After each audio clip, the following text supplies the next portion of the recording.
Good evening, everyone. Hi, I'm Kelly Kramer. I'm the chair of the CSB SJU Peace Studies Department. And on behalf of the department, I'd like to welcome all of you to the main event of our 27th annual Peace Studies Conference. And I'm too short for this microphone. Our theme this year is Lighting the Darkness, Exploring Alternatives to Violence. And I need to tell you, first of all, that I'd like to thank our co-sponsors this year, the St. Ben's President's Office, the McCarthy Center for Public Policy and Civic Engagement, the Chair in Critical Thinking, and the Global Awareness Program. But I also need to add that none of our conferences would ever have been possible without the generosity of Robert and Lorraine Breitenbucher, who donated the funds that have supported this event for so many years. Robert passed away in 2004, and for those who didn't hear me mention it this morning at the start of our conference, Lorraine Breitenbucher died just last month. We're very grateful and humbled by the Breitenbuchers' constant support, which has enabled us over the years to educate our community on issues as diverse as child soldiers, the death penalty, environmental sustainability, and challenges facing Africa, as well as tonight's conference. We miss their presence in our audience, but as always, we've done our best to fulfill their vision. And I believe, where's Kathy? Their daughter is here somewhere. Over there. Thank you, Kathy, on behalf of all of us, to you and your family.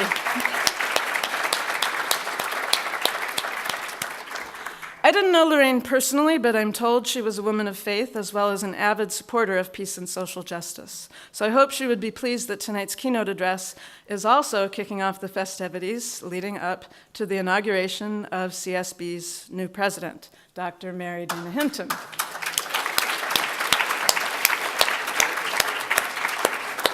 So as we say goodbye on the one hand, we say hello on the other hand.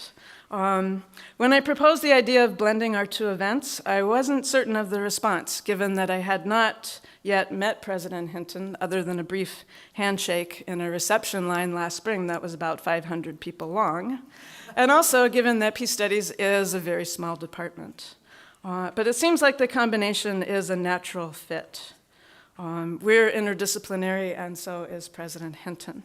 Just to give you an idea, she holds a PhD in religion and religious education from Fordham University, a Master of Arts degree in clinical child psychology from the University of Kansas, and a BA in psychology from Williams College. Her scholarship focuses on African American religious history, religious education, as well as higher education issues. And she's the author of The Commercial Church, Black Churches and the New Religious Marketplace in America. I've been told that she'll be visiting my colleague Ron Pagnucco's class next month to share her expertise in the history of the Black church in the US. And I'm really delighted that our Peace Studies department can be among the first to publicly and officially welcome her to our CSB SJU community. President Hinton.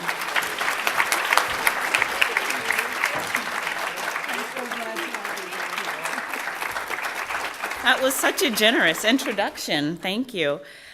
Welcome, everyone, to the College of St. Benedict. We are thrilled to host the 27th Annual Peace Studies Conference at the College of St. Benedict and St. John's University, and I am personally very pleased to welcome Dr. Erica Chenoweth as the opening speaker for this inauguration weekend. And while this weekend includes the inauguration, it's really about the College of St. Benedict as a whole, and I look forward to celebrating the history and vision of this very special place. And beginning that celebration with this thought-provoking keynote seems so appropriate, so thank you. But my real honor tonight is to be able to introduce College of St. Benedict sophomore, Frida Alvarez. Frida will introduce our keynote speaker, but a few words about Frida before she does. Frida was born and raised in St. Paul, Minnesota.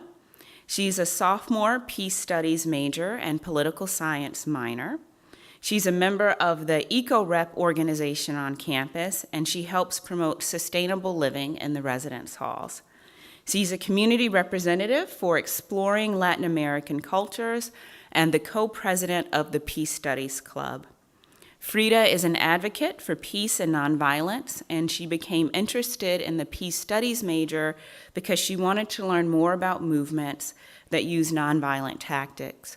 Mark my words that one day an audience of this size will come here to greet Frida as our keynote speaker. I'm confident of that. Please join me in welcoming Frida Alvarez to the podium.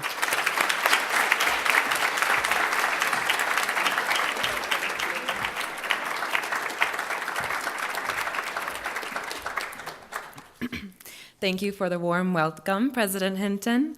Good evening and welcome all to our keynote address. I'm very excited to introduce Erica Chenoweth because she has conducted groundbreaking research on nonviolent civil resistance and why it works better than violent resistance. It means so much to me to introduce Dr. Chenoweth because she has given my studies in peace more meaning. She herself first doubted the success of peaceful movements and now has seen a different side. With her research, I hope that more people will become enlightened about nonviolent resistance and challenge the myth that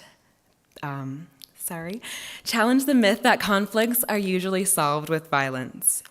Erica Chenoweth is Associate Professor at the Joseph Corbel School of International Relations at the University of Denver and an Associate Senior Researcher at the Peace Research Institute of Oslo. An internationally recognized authority on political violence and its alternatives, Foreign Policy magazine ranked her among the top 100 global thinkers in 2013 for her efforts to promote the empirical study of civil resistance. Chenoweth received the 2014 Carl Dutch Award, which the International Studies Association gives annually to the scholar under the age of 40 who has made the greatest impact on the field of international politics or peace research. Chenoweth's research program involves three main questions. Why do state and non-state groups use political violence? What are the alternatives to political violence? And how can these alternatives be promoted? In 2008, Chenoweth established the Program on Terrorism and Insurgency Research, a think tank that produces policy-relevant research on the causes and effects of insurgency, terrorism, and strategic nonviolent resistance. Chenoweth received an MA and a PhD in political science from the University of Colorado and a BA in political science and German from the University of Dayton. Her talk tonight will be Why Civil Resistance Works, illuminating alternatives to violence in the past and future. Ladies and gentlemen, please join me in giving a very warm welcome to Dr. Erica Chenoweth.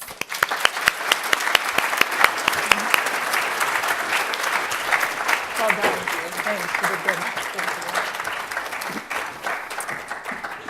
Well, thank you so much for the triple warm welcome. I'm just delighted to be here with you at this great campus, and I want to thank the Peace Studies program for inviting me. I want to thank President Hinton for making this appearance so extraordinary and pulling all the people that we've got here in the room together to talk about this interesting topic that I think is an emerging phenomenon in our world, something that we started to see with people like Gandhi, and we are seeing so much more around the world today.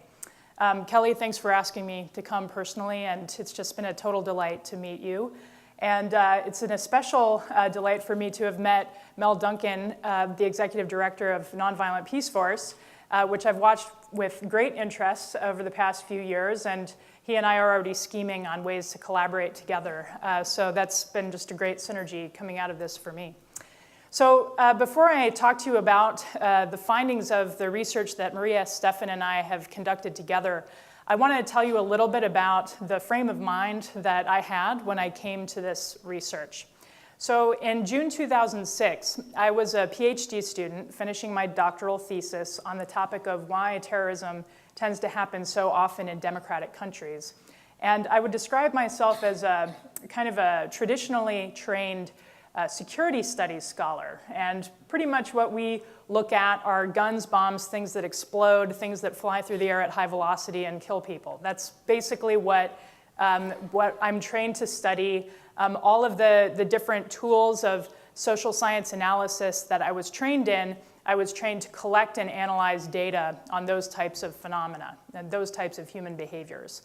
And what happened was that I was accidentally invited to this workshop called People, Power, and Pedagogy. And I say I was accidentally invited because one of my colleagues sent me the email invitation kind of as a joke. And he said, hey, here's the other side of the coin, kind of wink, wink in the email. And I took a look at it, and it was a workshop that was put on by an educational foundation called the International Center on Nonviolent Conflict.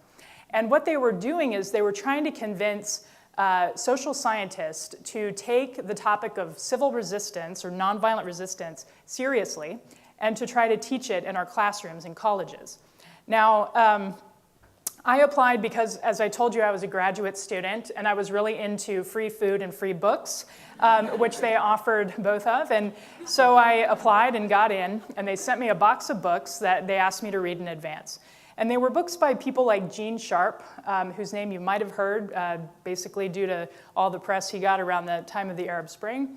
And people like Peter Ackerman and Stephen Zunis, who'd written a number of works related to what they called A Force More Powerful, which turned into a documentary series that was produced by Peter Ackerman and Jack Duvall.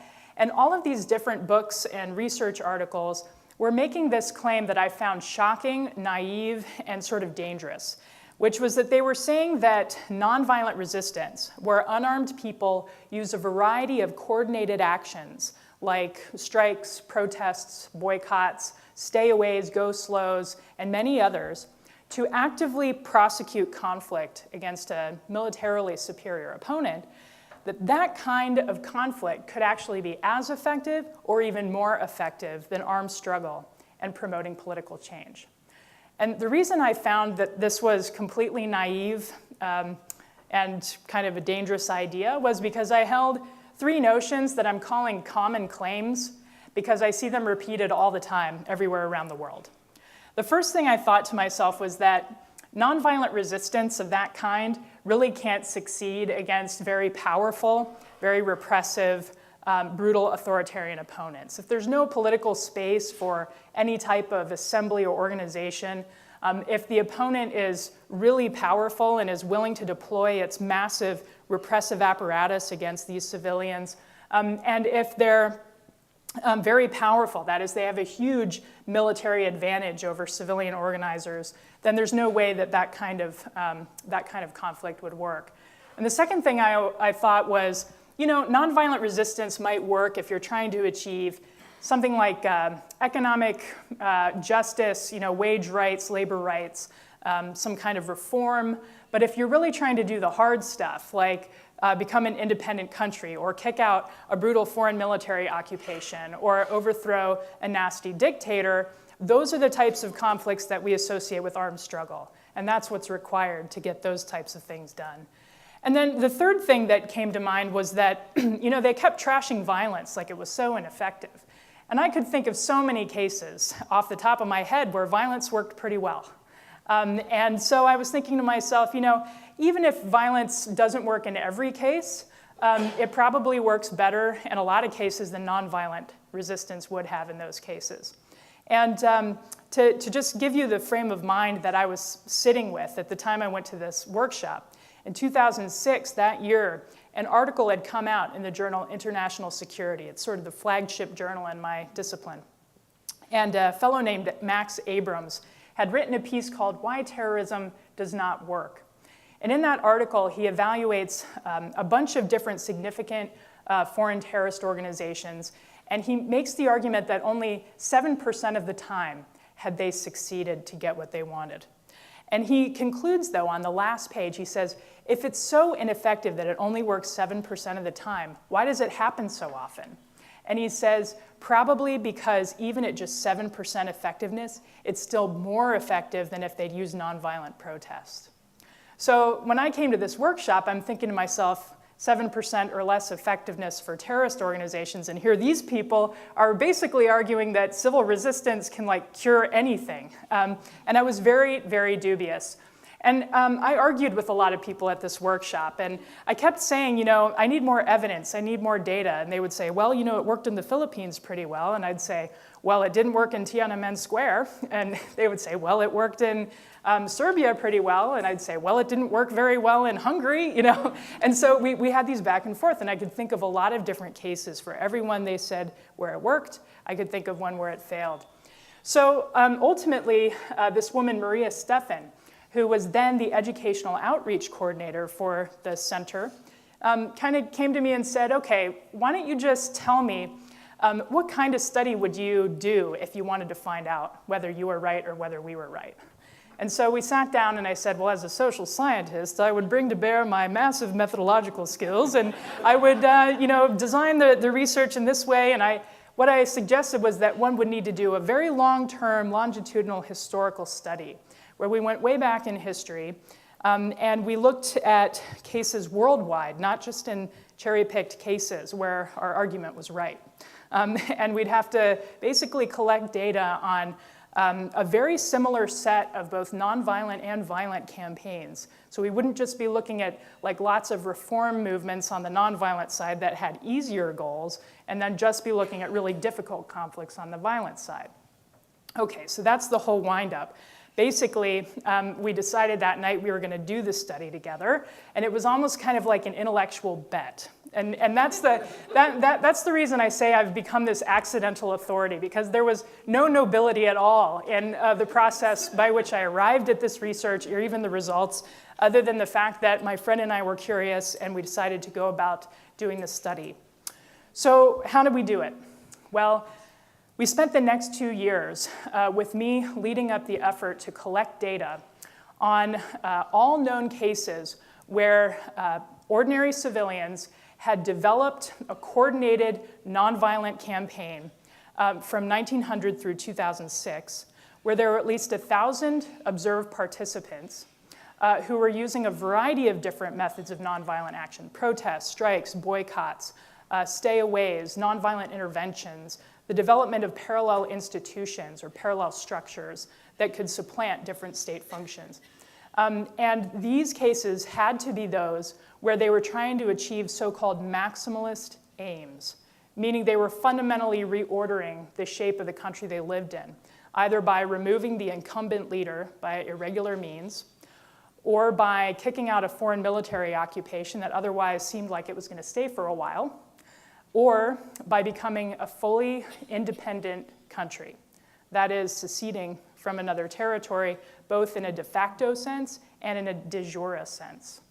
So those were the three kind of maximalist aims we looked at. So we don't include the civil rights movement, we don't include movements for reform, or any types of economic justice campaigns. We just looked at those three types so that we're comparing apples to apples. So then what we did was we looked at the violent campaigns, and they were easy to find because, if you want to know whether there was any type of war in the past 600 years, all you have to do is go to the correlates of war data set.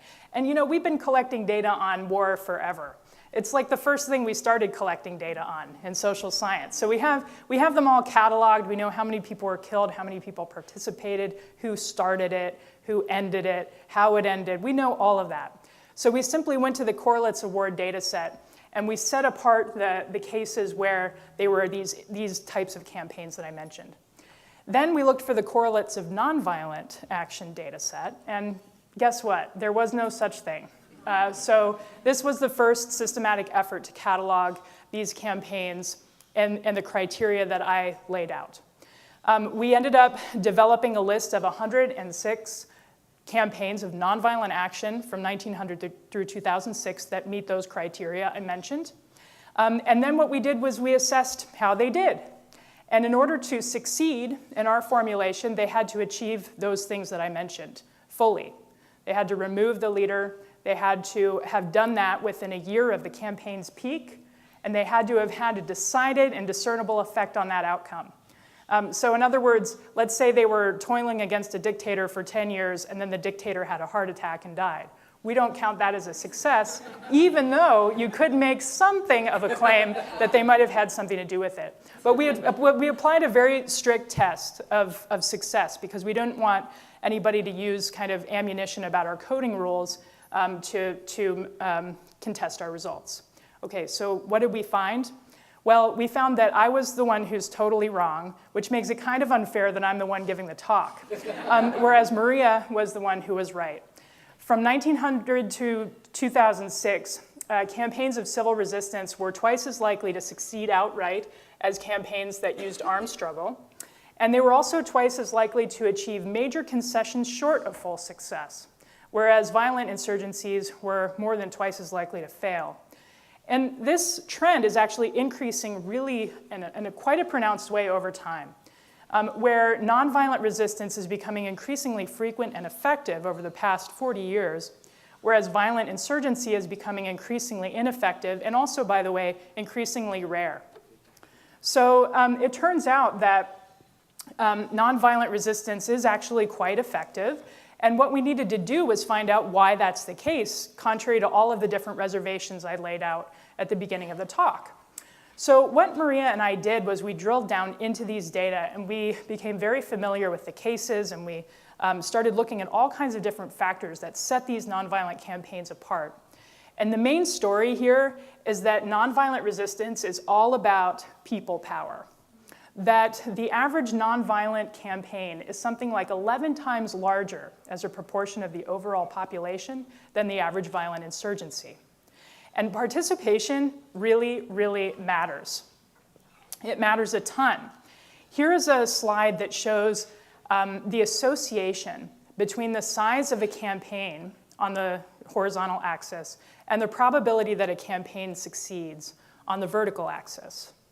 And this is not really an earth-shattering finding that the more people that mobilize for any type of kind of popular uprising, the more likely it is to succeed.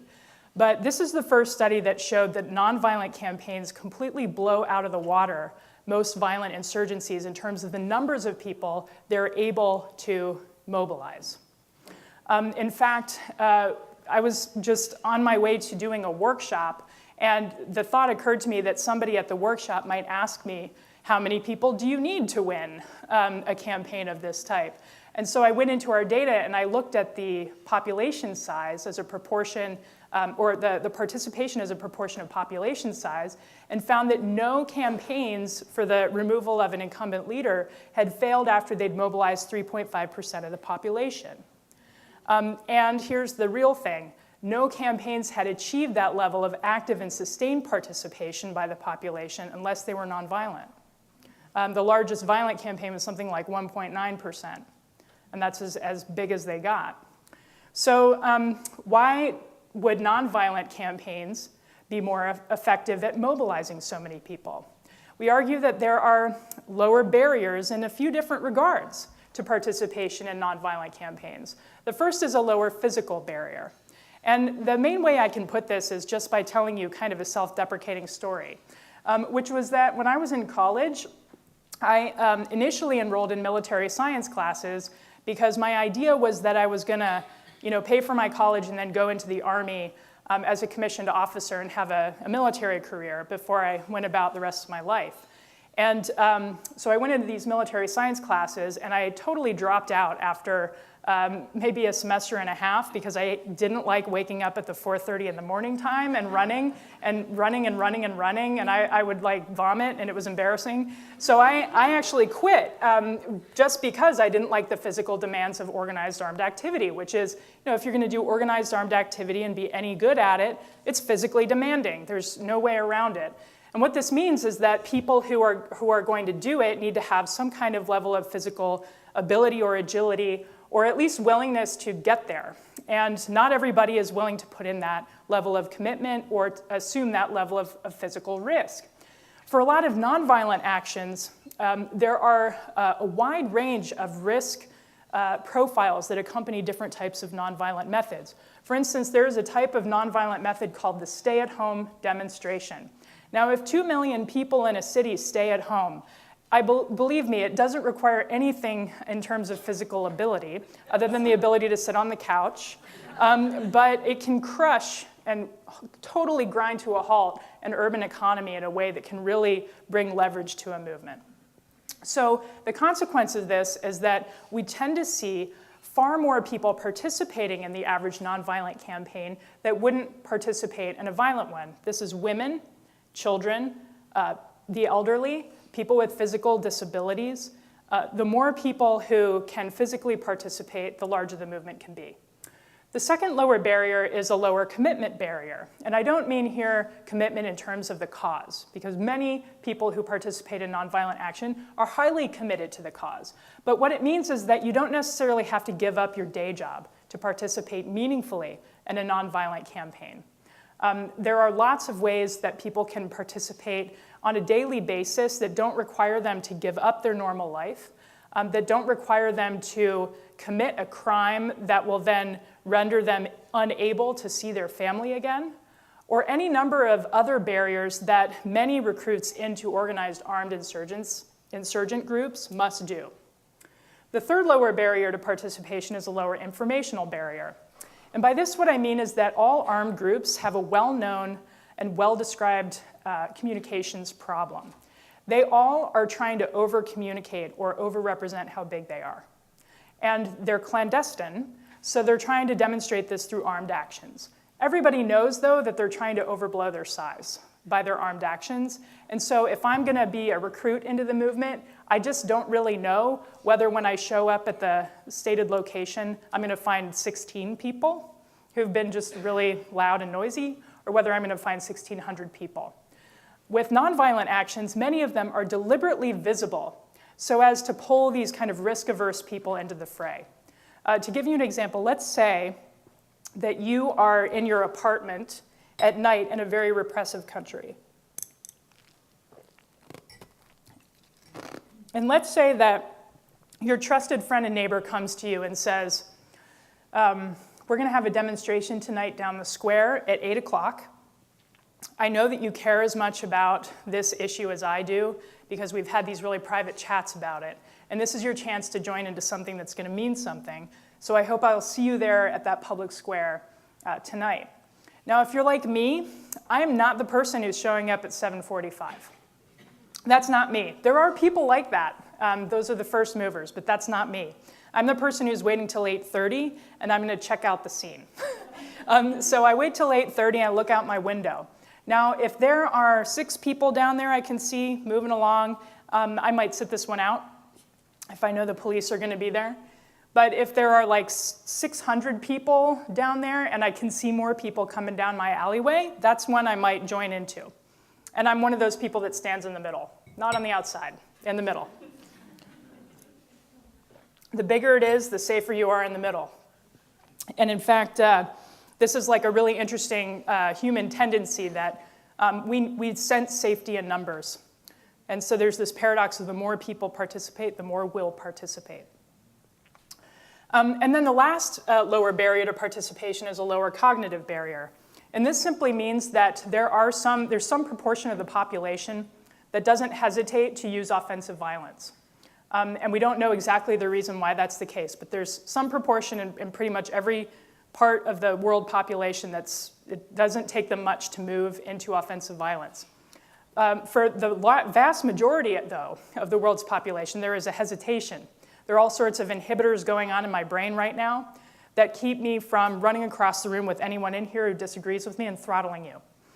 There are things like even morality, which does affect the way that my brain responds to conflict, and other just social pressures, but also cognitive limitations that keeps me from doing that have simply implanted themselves on my brain. So what this means is that if somebody wants to join a mass movement that's going to make an impact on the political scene, and they have those same inhibitors that I do, they will not have to overcome those through training and indoctrination and other things in order to participate in the campaign if it's nonviolent. So the effects of participation are really important because of the way we think about how civil resistance actually brings about political change. Now, the theory of Gene Sharp is essentially really important to keep in mind here, because his argument is that civil resistance works by imposing costs on the so-called pillars of support that prop up the power holder. So what does that mean? It means that there's no source of power, be it a corporate entity, be it a dictator, be it the head of a foreign military occupation, who isn't totally and 100% reliant on the cooperation, obedience, and help of people who work for them. Now, they might try to portray something different, but that's just the reality. That if the people who work for them in various institutions, if it's a state, these are pillars like the security forces, economic elites, business elites, civilian bureaucrats, religious authorities, educational elites, and others. If those people decide that they're not going to cooperate anymore with the power holder has no power. So this is basically the assumption that there's no such thing as a monolithic power holder, and that all of the people that reside in those pillars, they have interests too. They're individuals, and they can decide at any time to reassess what their own long-term interest is. And if you're one of those people that is in the security forces, for example, and all of a sudden you're asked to carry out an order that's going to cost your family something, and a few years down the line, you might hesitate to actually follow the order. Or you might pretend you didn't hear the order. Or you might call in sick that day. And you might have your friends calling in sick that day. In fact, what we find is that Sharpe's intuition that these pillars of support are the kind of linchpin or the point of leverage for these nonviolent campaigns is totally accurate. We look just at the pillar of security forces. And what we found is that the larger the campaign got that was a nonviolent campaign, the more likely it was that security forces would disobey orders to crack down on the campaign. Now, this, of course, might not apply if the campaign's like 10 people or something like that, but the larger the campaign gets, the more likely security forces are to simply step aside and let the campaign run its course. This pattern doesn't happen as much when the campaigns are violent. And of course, the reason is because when security forces face a very large, violent campaign, they tend to fight for their lives. And they tend to cohere, and they tend to unify. So let's pretend again that you're living in that repressive country, and that you're a general this time in the country. So you're working for the power holder that this mass movement has developed up around and is trying to contest authority about. So let's say that you're married to the president of the state flagship institution, who's a member of the political party that you're aligned with, and that's also kind of supporting as a mouthpiece the regime. So let's say that one day the students on the campus start to get really agitated and they start to do stuff. And your job you get from on high is to go out there and take care of business. So you order your little platoon out there onto the college campus, and they kind of go a little bit too far. And then let's say that there is a independent media group that witnessed it, and all of a sudden you turn on the television and you see what's going on and you're thinking, uh-oh, my troops have completely overstepped. And then all of a sudden you see your spouse on the media, and they're being interviewed, and they're asking your spouse, what's the meaning of this? And your spouse is standing there just completely like confused and not sure how to respond to the situation. I can guarantee you that you're not talking that night when your spouse comes home. And you're gonna have a very unpleasant dinner, because you know what happened is that the conflict has like visited you in your home now, because it's gonna drive a wedge between you and your spouse. Just because you embarrassed your spouse, right? Not because it changed your minds about anything. So then what happens is that as the days go on, and all of a sudden there are like sanctions that are put on your family, and you can't go shopping at the places you wanted to shop, and your spouse is being just destroyed in the independent media, and the international news is covering it now and everything.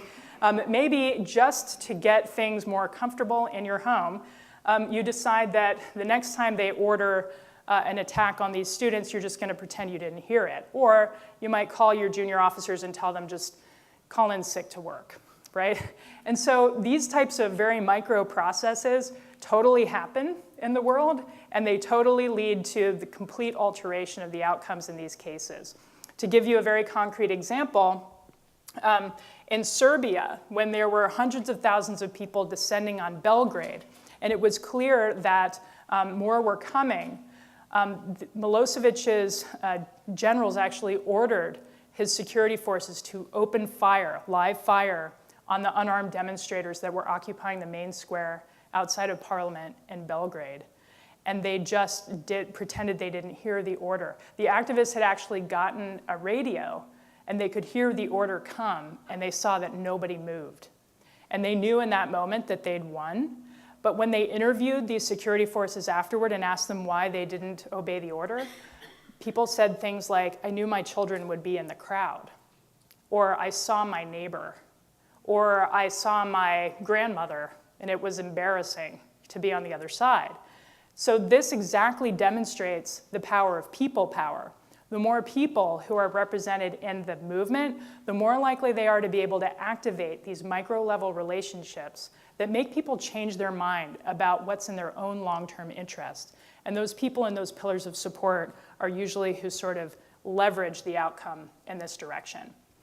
So lots of people have major reservations about this claim because they think, okay, yeah, sometimes the security forces don't defect, right? Sometimes they just completely wipe people out. That's true. And we actually looked at the effect of repression, and it does have a slight negative impact on the success rates of nonviolent campaigns. But nonviolent campaigns are still more effective under even these brutally repressive conditions by an order of 2 to 1 compared with violent insurgencies. So why would that be the case? We argue that it's really twofold. The first reason is that repression against unarmed demonstrators tends to backfire more. Backfire is simply the process by which one's action is counterproductive to one's intention.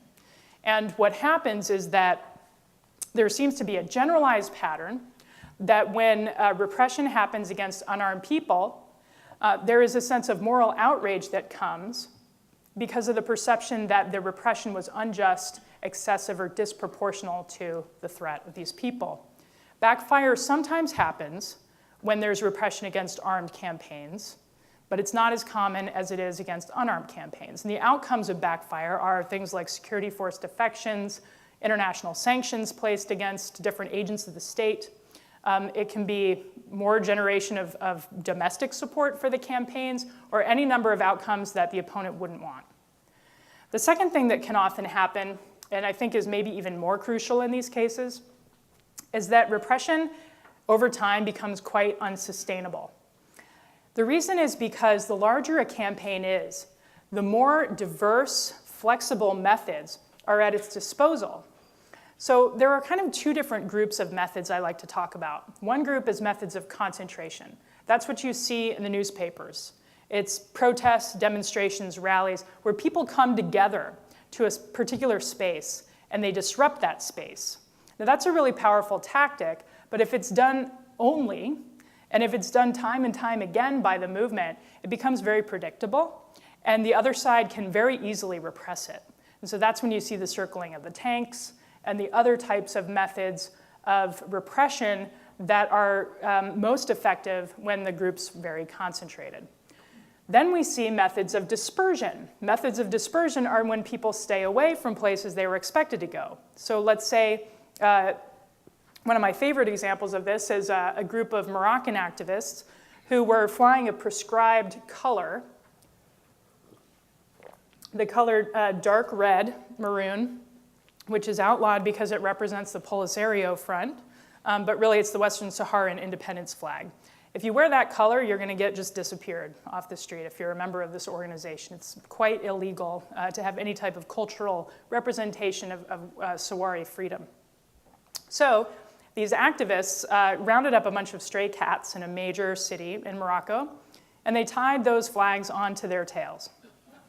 They announced there was going to be a major demonstration at a public square. The stormtroopers arrive, ready to repress the major demonstration, and the activists simply release those cats. So the scene that unfolds is these cats scattering all over these alleyways with these tails with flags, and these stormtroopers running around after them in their uniforms.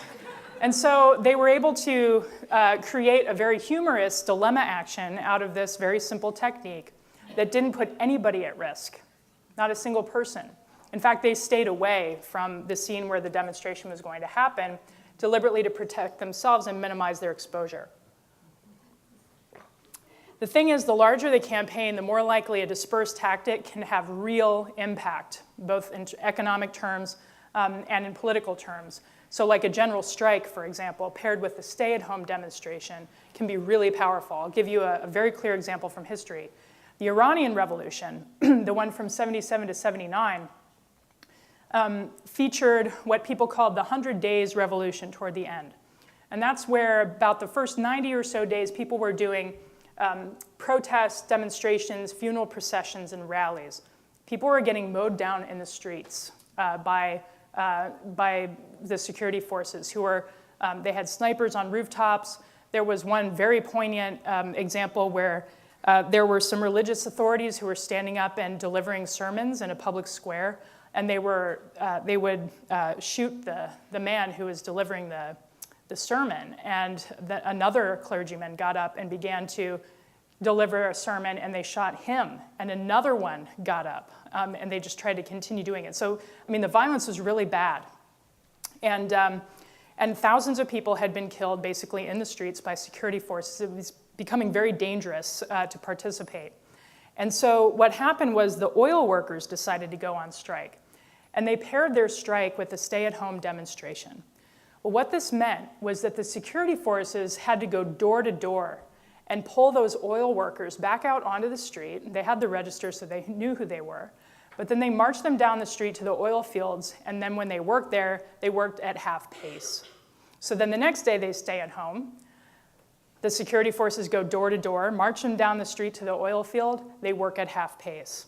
After 3 or 4 days of doing this, the security forces stopped coming to work. Why? Because it was tremendously unpleasant to go into these homes, and they didn't want to do it thinking in advance that they weren't going to get paid their overtime. They thought they weren't going to get their overtime because the oil fields weren't working fast enough. This is the thing, though. There were plenty of reserves. The government totally could have paid them their overtime, but it didn't really matter because all they thought was that we weren't going to get paid our overtime, and we're not going to do this very unpleasant work unless we get paid. So that's basically what happened. The Shah had to leave Iran, and the rest of the story is that he basically fell. Iran is not necessarily one of those cases we like to talk about as a long-term success of nonviolent resistance, but the sequence of those tactics was very powerful in that case. So some people like to ask me about external impact on nonviolent campaigns. We heard from Mel Duncan about the efforts of Nonviolent Peace Force today and many of the other kind of transnational solidarity groups that can do highly effective interventions in a way that protects civilians in armed conflict. What Maria and I did was we looked only at state financing for nonviolent movements because it was too hard at the time for us to collect data on other things over such a long time span. And what we found is that, interestingly, state funding for nonviolent campaigns had no discernible impact on their success rates. The reason, we think, is simply that if these movements get funding from foreign states, that it often undermines the local legitimacy that they have, and it's all about the people power. If you keep that in mind, that it's all about mobilizing as many people as possible, and then all of a sudden people find out that their leaders are getting financed by a foreign state, it might really undermine that coalition. Violent actors, on the other hand, foreign support, both in terms of money and guns, is the one thing that tends to help them succeed. And it makes sense. They can't post the same numbers that nonviolent campaigns can, and so they have to overcompensate it with other types of resources. So it is definitely true, as I said at the beginning, that sometimes violent resistance succeeds. We know that it does. There are a variety of cases where that's happened. But the question is, what did the countries look like afterward? So Maria and I looked at 2 different outcomes in our book. The likelihood that the country would be a democracy 5 years after the campaign ended, and the likelihood that the country would relapse into civil war within a decade. Other scholars, people like Ben Valentino, have made the argument that mass atrocities are also much more likely to happen in the context of counterinsurgency campaigns. That is, when armed guerrillas are fighting a state. And nobody, to my knowledge, has yet evaluated whether nonviolent campaigns, like what the lethality rates are for nonviolent campaigns. But there is an active hypothesis that it's actually much safer, ironically, to do nonviolent action in most of these cases. But what Maria and I found is actually really striking with regard to the democracy outcome. We found that just 5 years after the campaign ends, that countries in which there's been a nonviolent struggle are something like 10 times more likely, on average, to emerge with democratic institutions. And that's simply defined as social scientists define it. It's not a qualitative measure. It's just looking more at whether the country has constraints on the chief executive, whether there's a separation of powers, whether there's free and fair competition for electoral power, and whether there's some kind of civil rights in place. So that's the definition that we look at. And the thing that's really striking is that only half of the countries that actually were democracies that were facing violent campaigns remained democracies 5 years after. So violent campaigns not only don't produce democracies, they tend to really degrade countries that are democracies. They start to undermine their own institutions to fight the insurgency. That doesn't happen for nonviolent campaigns. We also look at the outcomes in terms of the probability that the country will return to civil war within 10 years. And it turns out that countries in which there's been a nonviolent struggle are about 15% less likely to have a relapse into civil war. So it's not a mind-blowing difference, but it's significant enough to where I'd prefer to live in the lower risk country than the higher risk country. So what are the outcomes of all of this? I want to leave you with the three big findings here, and then talk about the implications and then what you can do. So the three big findings are, first of all, nonviolent resistance has been surprisingly effective compared with armed insurgency in the 20th and beginning of the 21st century. The second finding is that this is true even in cases where we would expect nonviolent resistance to fail, in highly repressive contexts, in highly authoritarian contexts, and toward major strategic, systematic, and totally country-altering political goals. And then the third thing is that the way that these campaigns unfold really impacts the way the countries look after the fact. That even where violent insurgency works, it doesn't work in the long term in terms of creating outcomes that are favorable toward human rights and that are favorable toward political emancipation of all different forms. So the implications of this are pretty profound for scholars. The first of which is simply that at least people who've been trained like I've been trained, have always been taught that the first thing about power is that it flows from the barrel of a gun. That's the first thing we know about it. Power and violence are the same. This is actually suggesting that violence might be instead a real sign of weakness. That if we can't compel obedience based on one's own legitimacy and the ability to get people to voluntarily obey and consent to being ruled, then maybe we're not very powerful if we have to use violence in order to create that obedience. The second thing is that it really does change the way we look at civilians in conflict. Many people will think of civilians in the literature as either victims or resources to loot. But not many people think about civilians as active agents in their own conflict, whose choices really can shape the way that it unfolds in or out of their favor. And the third thing it does for scholarship is it asks us to reevaluate where we stand on this sort of structure-agency divide. And this is a little academic-y, but there are a lot of people in academia who think that political structures and institutions determine human behavior. And that there are lots of different situations in which certain forms of behavior are impossible. So this is people like me who thought authoritarian regimes that are culturally a certain way and are totally willing to use nasty force against people, you can never do anything against them. This is showing us that that's actually not necessarily the case, that people do and have been doing many things for their own sake in situations like that. So for practitioners and policymakers, it really does bring up the question of whom do we support?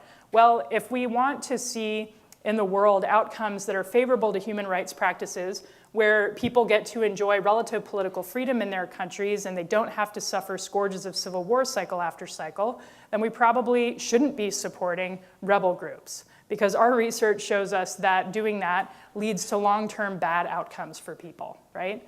And so then there becomes this question, of course, of how do we support these different nonviolent actors if funding doesn't work? Well, I can tell you, give money to Mel Duncan's group. That's how we support these nonviolent actors, because civilians who have skills and can help people be more effective on the ground in their work are exactly the types of civilian-to-civilian contacts that we think might actually improve the likelihood that these movements will succeed and therefore feel compelled to avoid the use of violence. And then, that really points to a whole different way of looking at what our foreign policy toolkit is. A lot of times when we go and we talk to practitioners in the State Department, they're thinking in sort of a 2x2 matrix of potential policy tools they have at their disposal. There's economic sanctions, there's diplomatic measures, there's military measures, and there's intelligence. Well, this is saying, let's talk about what civilians can do in their contexts to bring about different changes that are favorable to them, not necessarily to what our own designs might be. So in terms of what I can ask you all to do, very simply, I just would hope that you'd help me spread the word. So I give a lot of talks like this, and sometimes they're a lot shorter than it was tonight.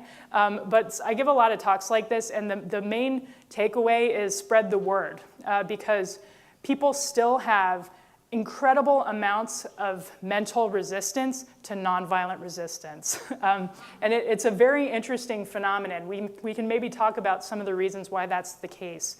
But it's based on basically an empirically inaccurate set of assumptions that we seem to repeat all the time and that are really causing us to use behaviors toward one another that are bringing a lot of unnecessary death and destruction to our world. And so what I hope you'll do is help me spread the word, that there are realistic alternatives. And I'm happy to answer any questions that you have about how to do that, or the types of questions you'll get in doing that we already have answers to. Thank you.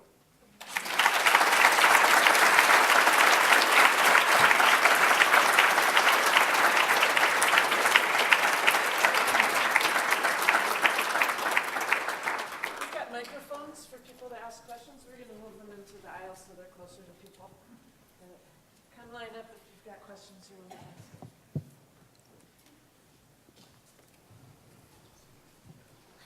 Don't be shy. I've been told you can be shy, but please don't be shy.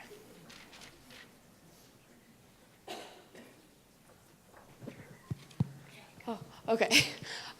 So obviously the media plays a huge part in what we see, what happens around the world.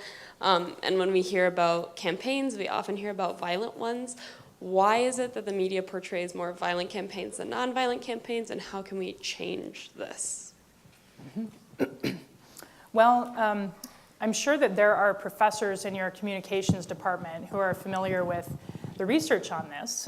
There's simply a very large market incentive to cover violent episodes. There's a well-known saying in the industry, if it bleeds, it leads. And if it leads, it succeeds, right, in generating profit. And so that's just part of the industry. There are other reasons that are kind of more psychological reasons. There's kind of interesting human reactions to violence that range from kind of horror to disgust to fear to entertainment. And so, that's kind of an interesting thing too, is it, what is it about us that we want to consume? That amount of content that's violent, and that's the demand that we're putting on the industry in order to consume it. But I think that, to be honest, one of the nice things I think about the sort of internet age is that it has diversified the types of news sources that we have at our disposal. And there are certainly many online journals and magazines now that are really devoted to movement media. And they try to cover nonviolent movements all over the world, and they do so, to a large extent very well. So I'd recommend like sites like Waging Nonviolence, which is they publish daily news on nonviolent campaigns around the world.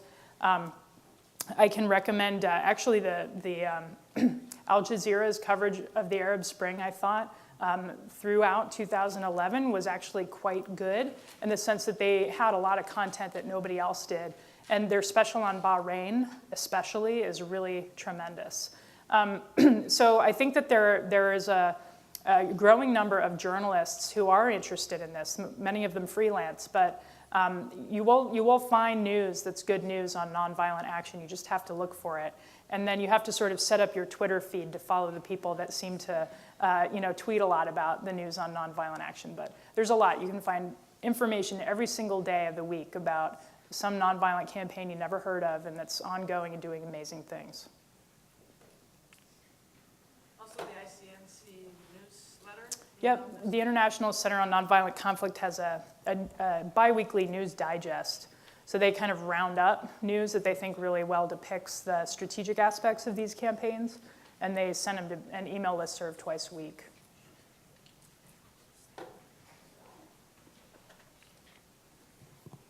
So as we spoke about during lunch, you mentioned how when nonviolence seems to be working, people are like, no, don't talk about nonviolence. That's not, and then it scares the violence. If you could delve more into that, explain why you think that mentality happens when there's still so many people that doubt the success of nonviolent resistance.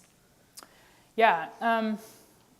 Well, there are a few reasons why people doubt the effectiveness of nonviolent action. I think one is simply misinformation.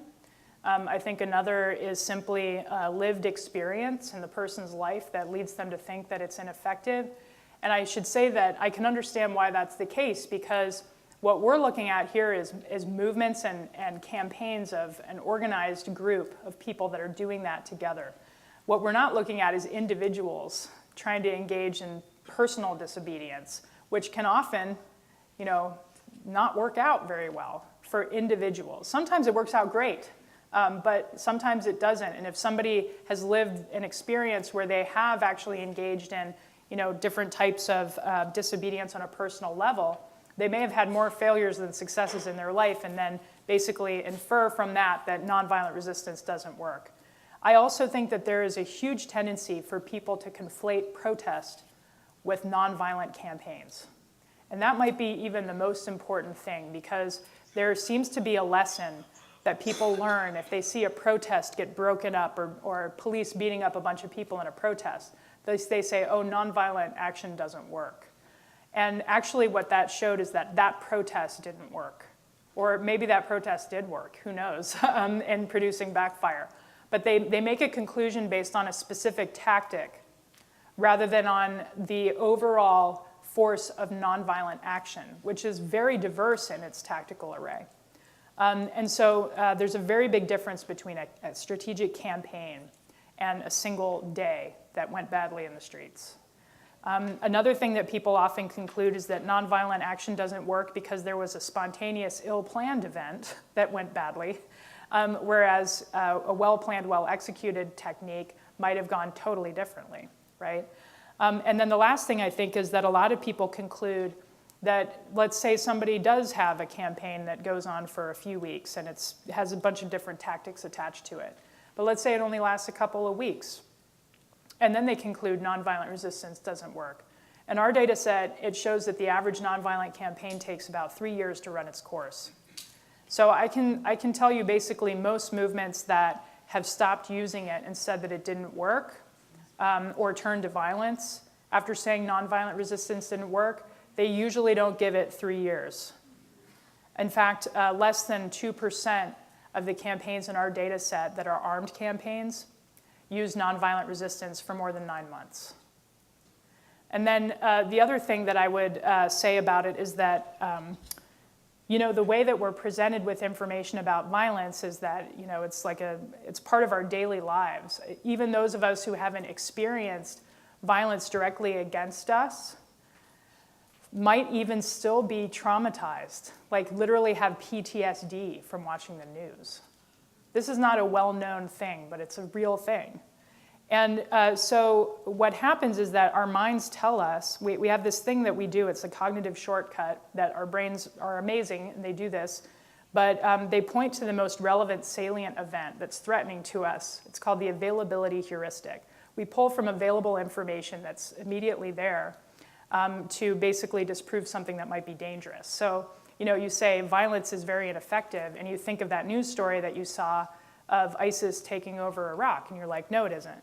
It's effective, and that's just like something, it's a trick our brains play, but we don't look at all of the whole scope and range of campaigns to compare it against. Our brains can't do that as well. So I think that there are lots of things going on here, but so much of this could just be managed with good information that we share with each other about this phenomenon. Could you talk a little bit about the success and failures in the nonviolent resistance in government interactions, as far as like choosing to do sanctions as opposed to civilian-run protests, and what your thoughts are on that? So you mean governments trying to instead of, say, war, like take Ukraine, for example, and the sanctions that they continuously, like other countries have been doing, just the success and failure on how you believe that works? Yeah.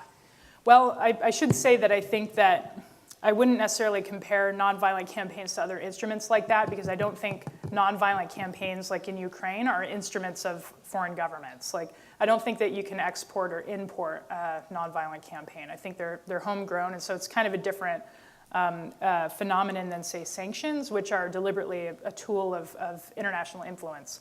But I can say that it's interesting. The jury is kind of still out about whether economic sanctions work. The more recent research suggests that they can work pretty well if they're quite targeted toward offenders, like oligarchs in Russia who are, financing irredentists in East Ukraine, for example. But a lot of research questions whether they can be effective, and the reason is because they think that either they'll push those people closer to the regime, the sort of core of the regime, or people will find a way to sort of enhance their privileges in other ways. Or by the time that you're using sanctions, the crisis has already reached a certain point to where there's very little that's going to be effective in influencing their behavior. So I actually don't know where I stand on the effectiveness of sanctions. I know and trust some academics that I think are very good on this, like George Lopez, and his argument is that they work quite well if they're targeted and they're sort of smart sanctions of the kind we're seeing used in Russia today. But I don't know. I think that the effects are very difficult to observe in the immediate. I think usually it takes a while to see whether they actually change people's behavior.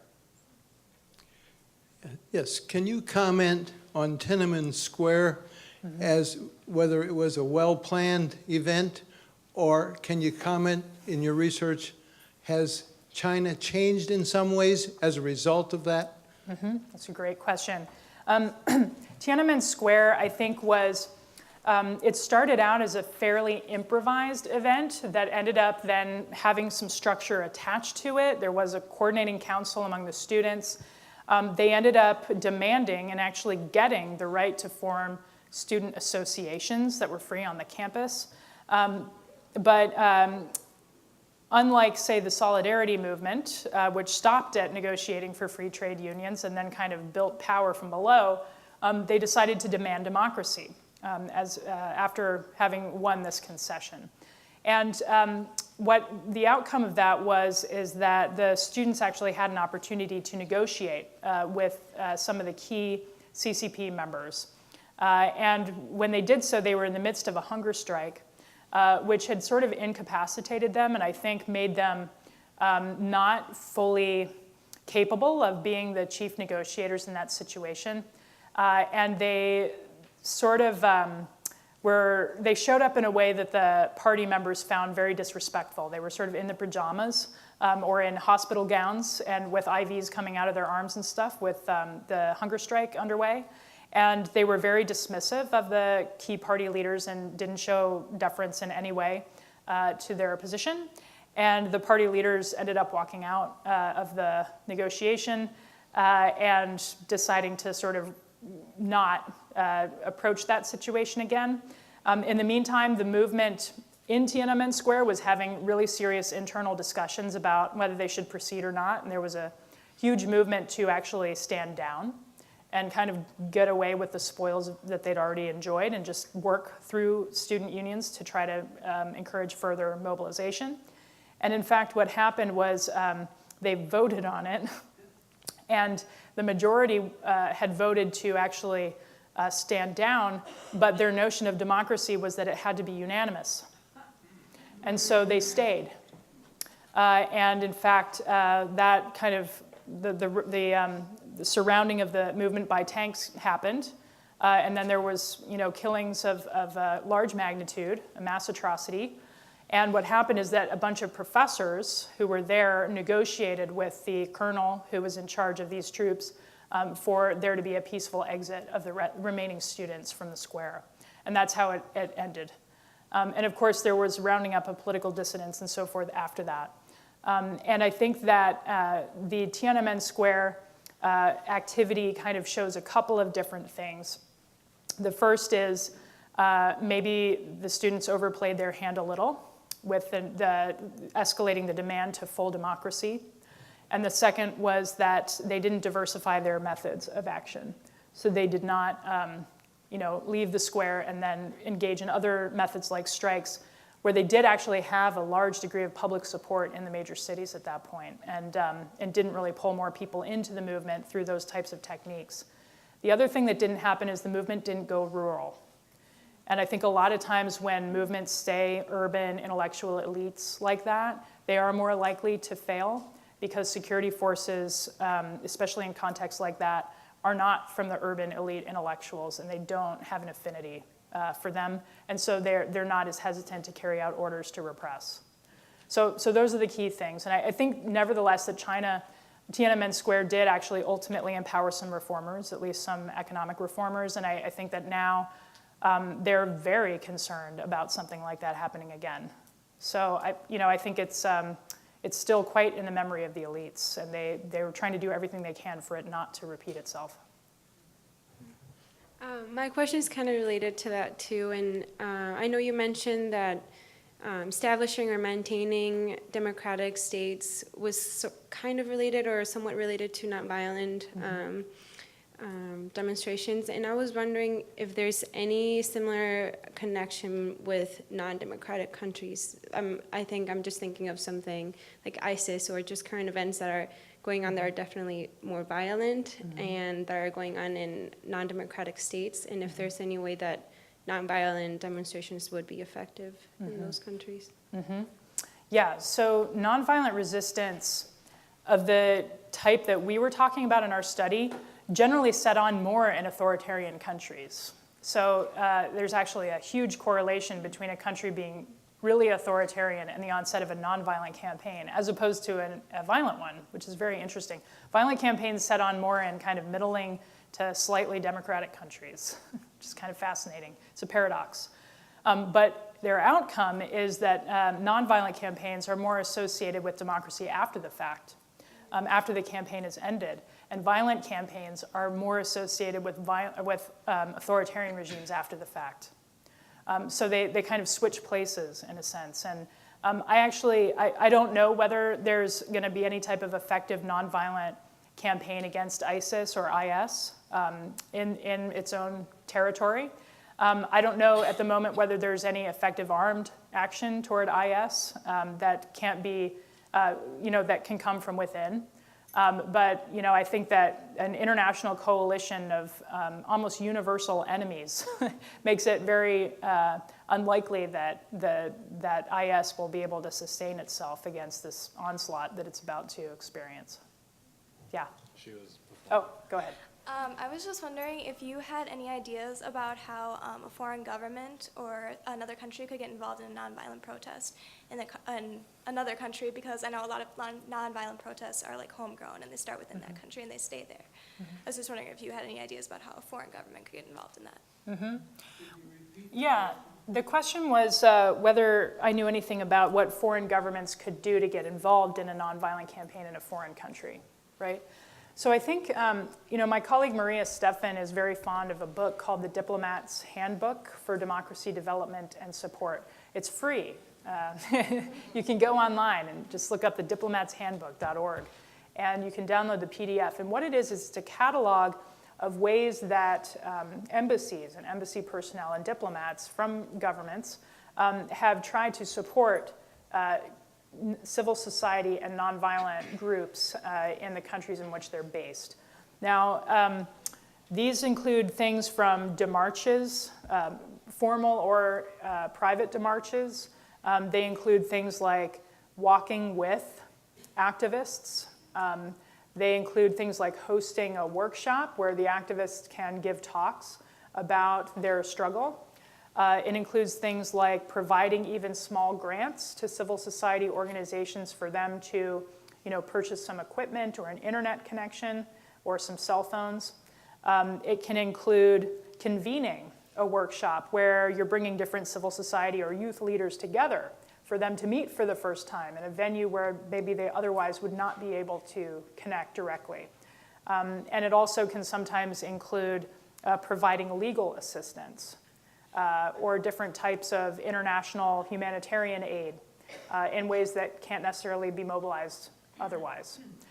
So there are many different techniques that have been used by diplomats, and I think we don't yet have a very good sense on what the strengths and limits of the different methods are and what their ultimate impact is on the outcome. And so Maria and I actually are about to undertake a new study that's going to be our next thing together, our next book together, which is going to try to look at the different ways that external actors, be they diplomats or NGOs or governments or international institutions or even corporations, end up supporting or standing in the way of the progress of a nonviolent campaign.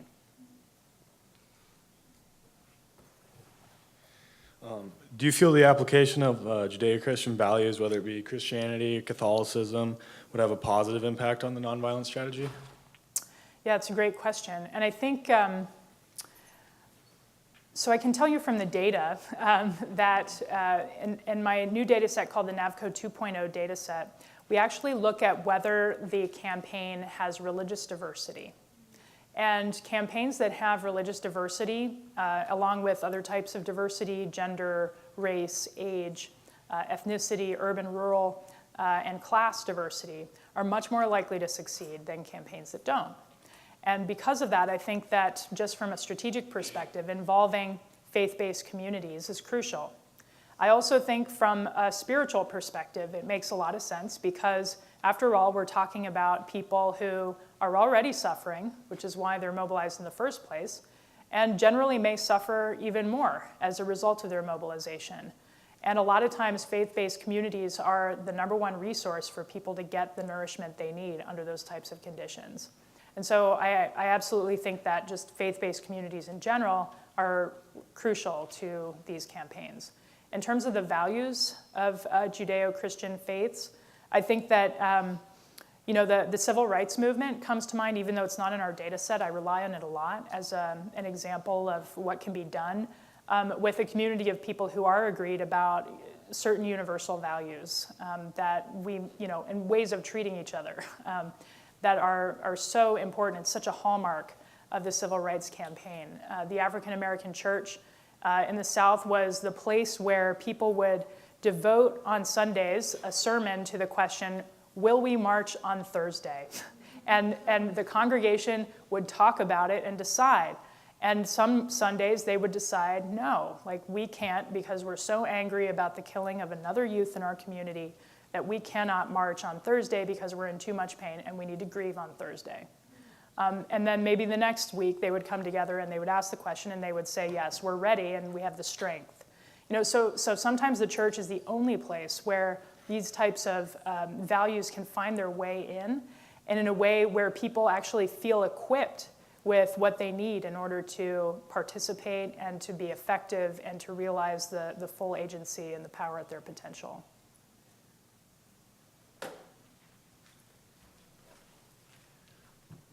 Can you comment on the diversity of tactics used in nonviolent struggles? And I'm assuming that the more diverse tactics you use, the more successful it will be. Could you comment a little more on that? Yeah, so that is an open empirical question. What I can say is, so when he said diversity of tactics, I think he simply meant the diverse array of tactics. I don't think you meant diversity of tactics like people use it to describe some radical fringes of violence. And Right, I mean, yeah. protests versus stay-at-homes Right. versus Yeah. boycott, stuff like that. Right. So what I can tell you is that campaigns that just rely on one, I've never seen one of them succeed. So campaigns that just do protest, there are none of those in the data set that succeeded. But my sense is that campaigns that get to non-cooperation, active disobedience, the withdrawal of cooperation, so that's economic boycotts and strikes, political non-cooperation, and social non-cooperation, violating certain norms of prescribed behaviors. Those types of techniques seem to be necessary, but in themselves insufficient for success. So that is an empirical question about the more tactics you use, the more effective you are. And I think like we can actually test that. It's testable. And we're collecting data right now on the specific tactics that different campaigns have used. And we're sort of cataloging them. And we ultimately will be releasing that data set in 2016. But one of the key questions we'll be asking is whether there's a sequence of tactics that seems to be associated more with success, as opposed to just whether there are more of them. Because I think the key is that movements that sort of lead with tactics rather than thinking of a strategy, here's our beginning and here's where we want to end, each tactic should be like a step toward that end. It has to serve a purpose that drives toward the end rather than just doing it to do it, right? So we'll be able to hopefully detect some chains or patterns of sequences of tactics that are highly effective, especially in repressive contexts. Could you make some comment on the Occupy movement? Mm-hmm. We all experienced it. We have different ideas of was it successful. Mm-hmm. So could you talk about that? Sure. Yeah, I was watching the Occupy movement with great interest. It was happening right when our book came out. So I ended up talking with a lot of Occupy activists during that time. And I think that ultimately it was one of those examples of a movement that was so identified with the tactic of the nonviolent occupation that they even named themselves after it. And so it might have been one of those examples of tactics leading strategy. And the second thing is that I think that the movement, such as it was, never really agreed on one key question, which is whether it was going to be a nonviolent movement. A lot of people will say that Occupy never agreed on what its goal was. I don't think that's right. I think their goal was economic equality. And I think that different Occupies around the country had different kind of flavors based on the local grievances at play. But the most common thing that emerged was money out of politics, and that we don't want a tiny proportion of the population determining how the country runs. And I think that was very common among all of them. And I also think that the civil rights movement itself started out with a very similar set of diverse, kind of locally based grievances, but there was a common thread, and it was racial injustice and segregation, the Jim Crow laws. I mean, that was very clearly the thing that they all converged around. So Occupy was similar in that sense. And I think that the thing that actually really kind of brought it down was the question of, are we going to be a nonviolent movement? And when the police came in and they started to break up these occupations, that the conversations and many of the occupies around the country devolved into that question, and it basically drove a whole bunch of people away because they just either never got to the answer or the answer was unacceptable to a very large proportion of the people who are participating. My sense is that if they succeeded in a couple of key areas, the first is that they succeeded in bringing together a host of sort of new generation of extremely talented and creative activists who are still working together in a variety of issue areas. And the second thing it did was that it really did bring economic inequality to the attention of the country in a way that I don't think it has been ever before. And something that was so fascinating about it was I remember being in a breakfast restaurant with my spouse, and there was a family visiting their student, their kid, who was a student at Berkeley. I was living in Oakland at the time. And the parents were clearly not Occupy supporters, and the student was clearly part of Occupy. Like, you could just tell by looking at him. And the parents were sitting around, they had these really grim looks on their face, and they were saying to her, "We just don't get it. What do you people want?" They said to her, and she said, we want like the whole country to be able to have an equal voice in what happens in our country. We want economic justice. We want economic opportunity like you had, Dad.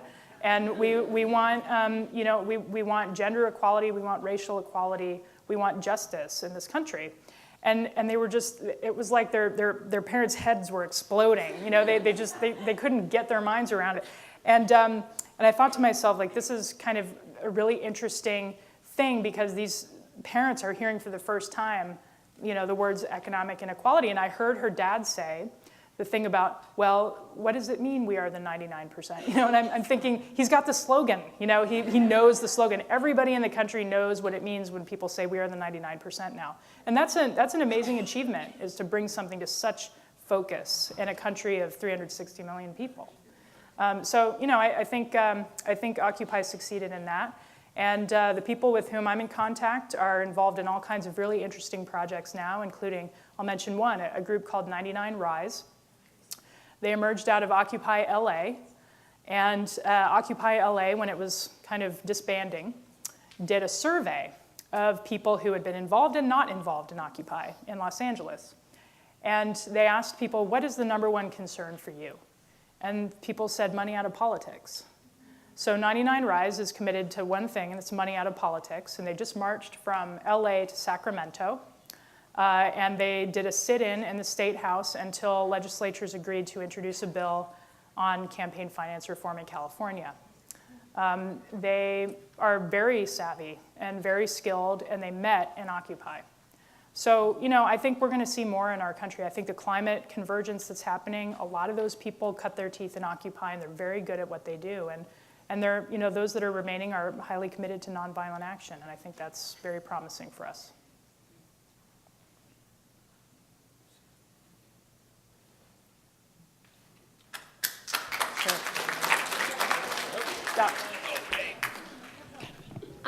I just have a question. It's kind of general, but when you're dealing with a group of like oppressed people who don't feel like their voices have been heard or that their protests have like worked or been beneficial, like what do you tell them, or what's your how do you keep them going and keep them motivated to like go forward?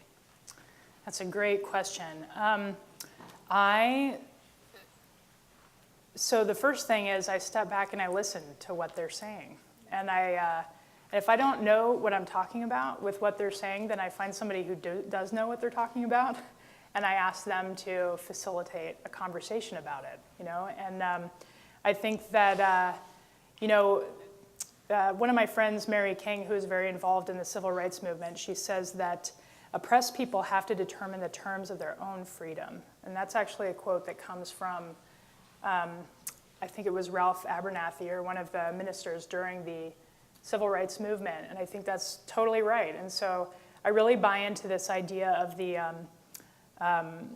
sort of step up logic of, or move up, which is if I'm a person who typically has all the answers, then when somebody's whose voice is raised that doesn't ordinarily express their voice, then my job is to step back and let that person use their voice and direct the conversation. And if I'm one of those people that's usually really shy in a conversation like this, then my job is to move up and be the person with the voice. And so I'm the person who is the know-it-all. So usually I back off in a situation like that, and I let somebody who has personal direct experience take the conversation forward. But I think it's very important to recognize that oppressed people have to determine the terms of their own freedom. That's it.